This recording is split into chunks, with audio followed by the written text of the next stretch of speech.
Bonjour à tous et bienvenue sur cette nouvelle vidéo. Merci d'avoir cliqué, ça fait plaisir.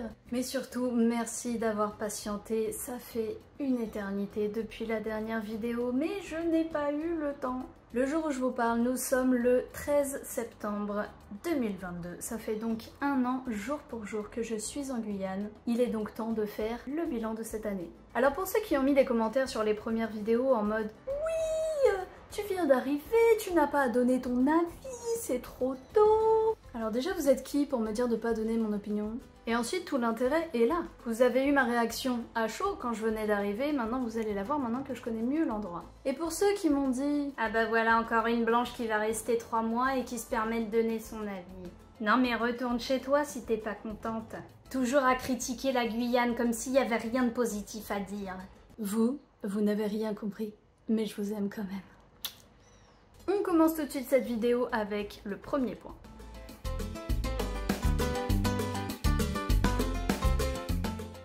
Il y a un an, je vous disais qu'ici, le rythme de vie est ralenti. Les gens ne sont pas pressés, ils n'ont pas envie de se presser, et si tu as envie de te presser, tu le seras tout seul.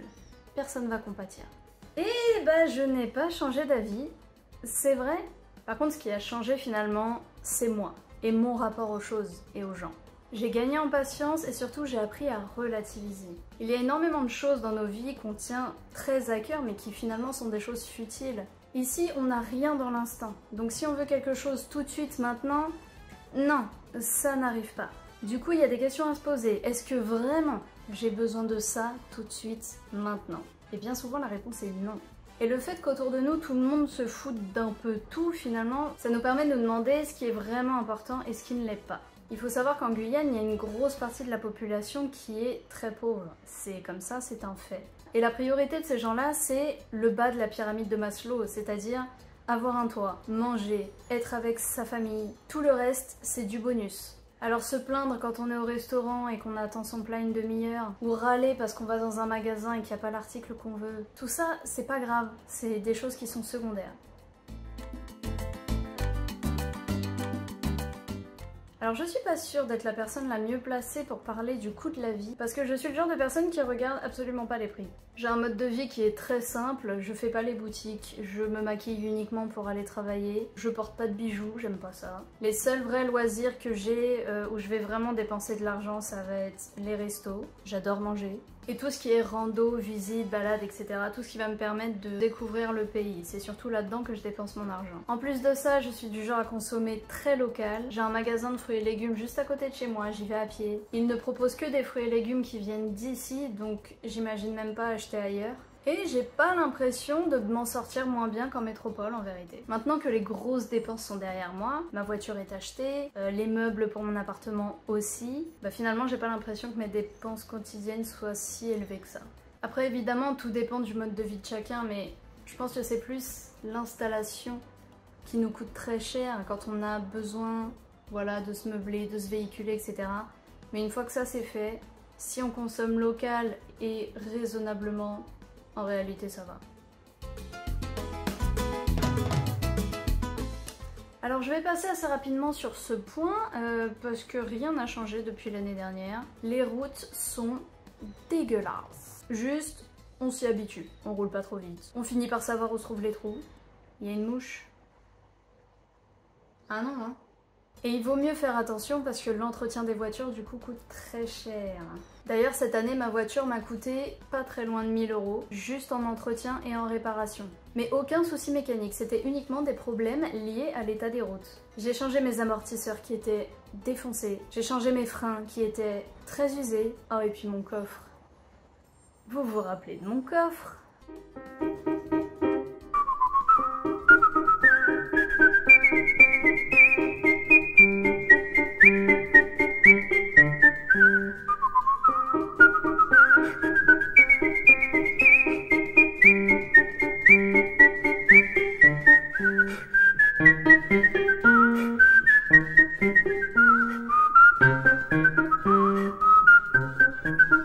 C'est enfin réparé. J'avais tellement plus l'habitude d'avoir un coffre qui tienne tout seul que la première fois que je l'ai ouvert, j'ai failli me le prendre en pleine gueule. Par contre, j'ai gardé le bâton, en souvenir.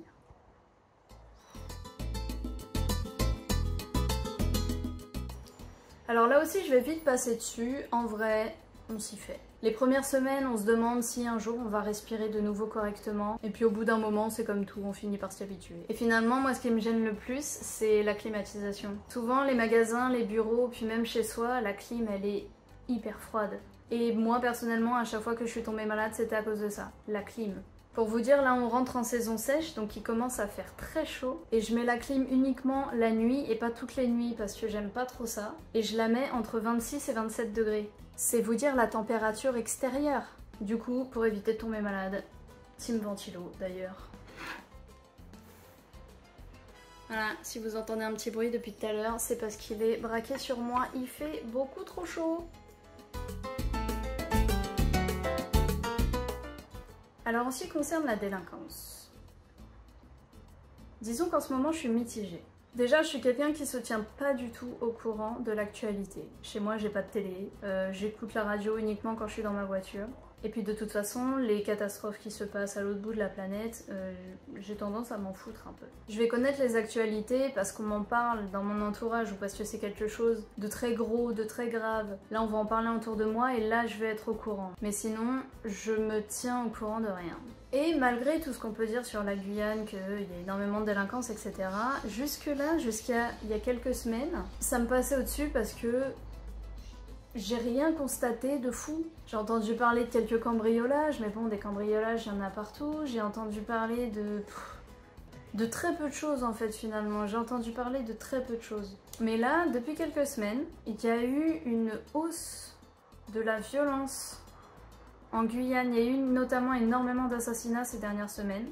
Je sais pas à quoi c'est dû. Je sais pas si c'est des gangs, je sais pas si c'est les mêmes personnes qui font ce genre de choses, j'en ai aucune idée, je ne sais pas. Je sais même pas s'il y a un lien entre les différents événements qui sont arrivés, j'en ai aucune idée. D'ailleurs, ça a pris de telles proportions qu'en métropole, ils ont décidé d'envoyer des escadrons supplémentaires de gendarmes pour calmer un petit peu le jeu. Donc oui, il y a de l'insécurité, oui, il y a de la délinquance. Mais encore une fois, comme partout. C'est juste que là, en ce moment-là, c'est beaucoup. Il y a vraiment beaucoup de choses qui se passent en ce moment. D'ailleurs, je profite pour vous en parler. Il y a un jeune homme que je crois que sur Cayenne et alentour, tout le monde le connaît. Même si on ne le connaît pas personnellement, on l'a tous vu. C'est un garçon qui s'appelle Jordi. C'est un influenceur guyanais. Et au moment où je vous parle, ça doit faire 3-4 jours qu'il a disparu. Et tout ce que j'espère, c'est qu'il lui est rien arrivé de fou. J'espère que juste il en a eu marre et puis il s'est dit ouais vas-y je me casse pendant quelques jours, j'oublie tout et tout le monde, je me déconnecte complètement et puis je reviendrai plus tard. J'espère que c'est ça. Ça fait des jours et des jours que sa photo circule partout sur les réseaux sociaux, on le cherche. Tout ce que j'espère c'est qu'il a juste pété un câble, il en a eu marre, il s'est dit allez, je vais m'isoler pendant quelques jours et je reviendrai plus tard. Si c'est ça, dis-le nous, Jordi, par pitié. Envoie-nous chier, on sera vraiment très content que tu nous envoies chier. On préfère vraiment ça que d'être dans l'ignorance. Et s'il y a des Guyanais qui me regardent et qui savent quelque chose, parlez, juste parlez, c'est important.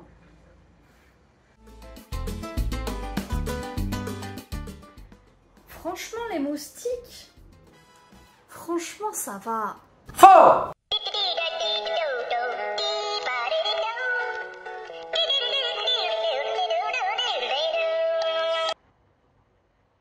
Ils ne m'ont jamais laissé tranquille. Je crois qu'en un an, il n'y a pas un seul jour où je me suis pas grattée jusqu'au sang.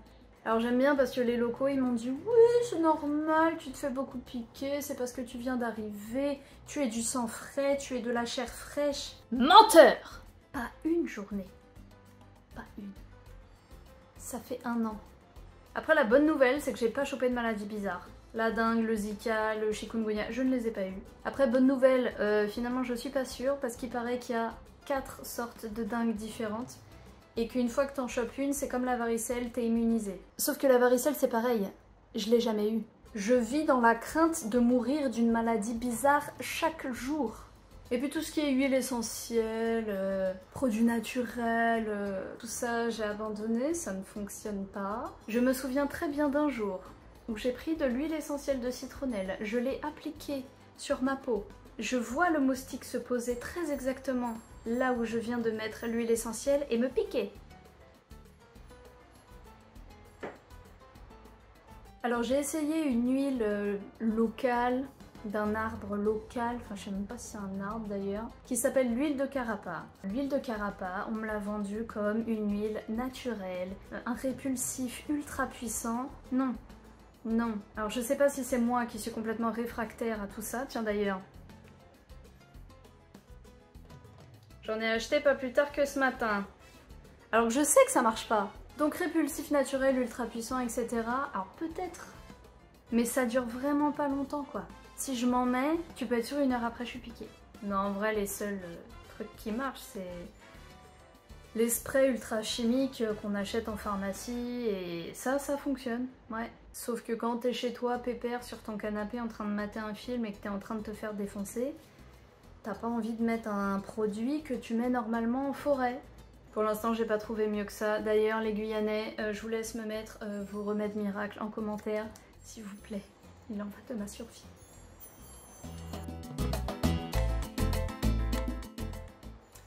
Ah, l'écologie. C'est toujours un grand sujet.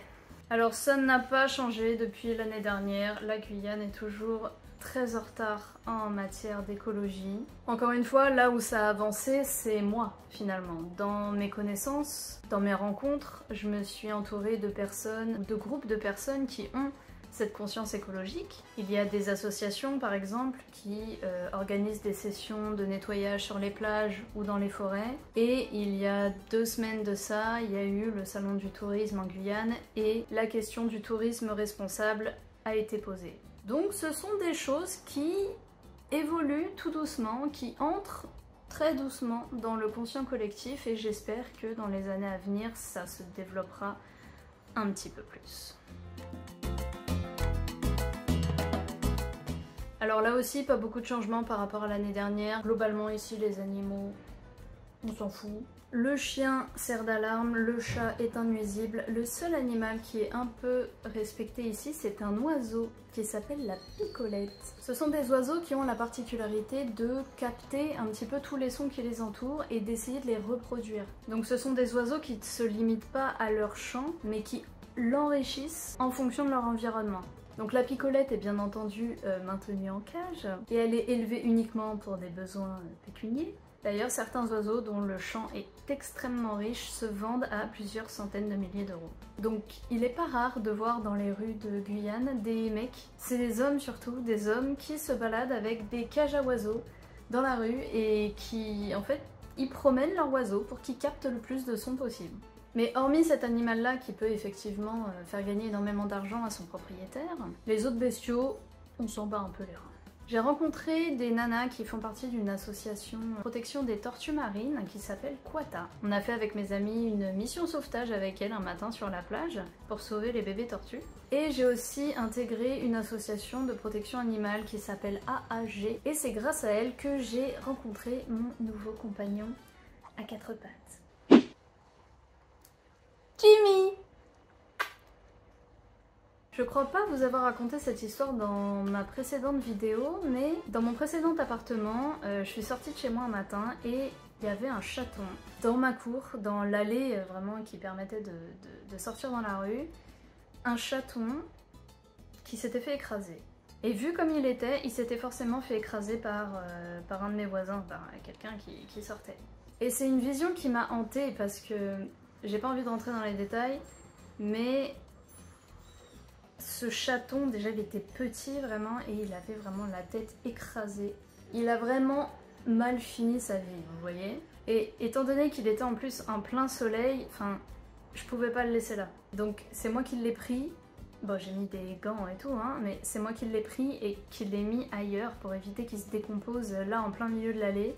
Et croyez-moi, prendre le corps d'un chaton dans ses mains, tout... j'ai du mal à le dire même, tellement le souvenir est dégueulasse. C'est vraiment pas évident, c'est vraiment pas quelque chose d'évident.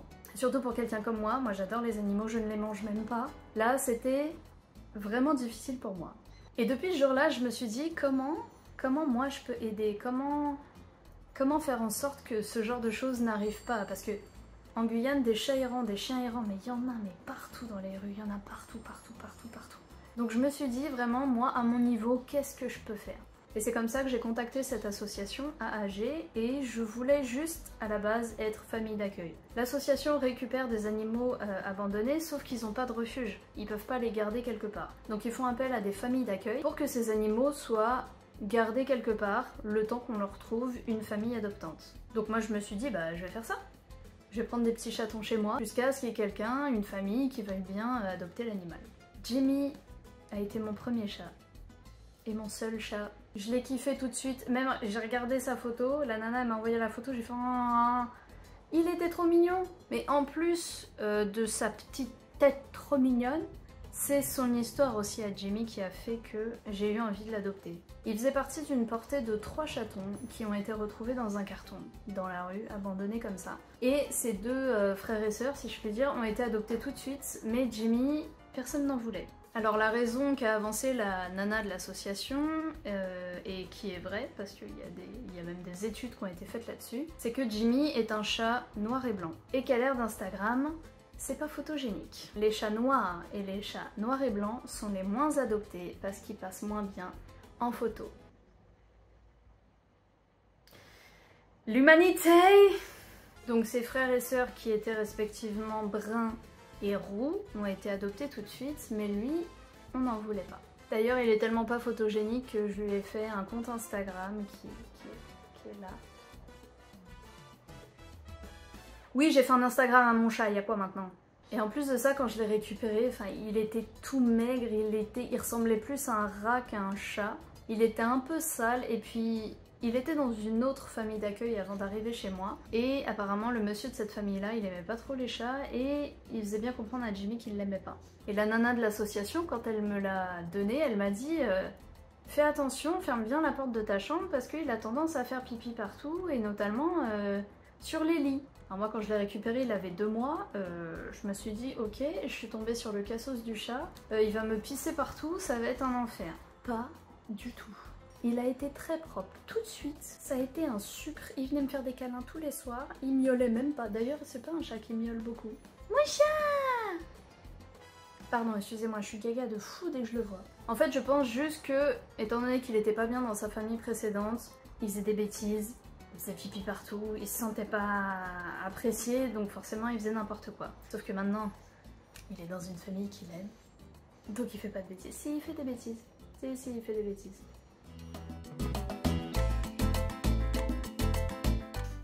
Et c'est ainsi que se termine cette vidéo, j'espère qu'elle vous a plu. La prochaine fois, je pense que nous parlerons du monde du travail et de la vie au travail de manière plus générale en Guyane, parce que je trouve que le système ici est un peu différent de ce qu'on connaît. Mais avant de faire cette vidéo, il va falloir que je me libère de certaines obligations.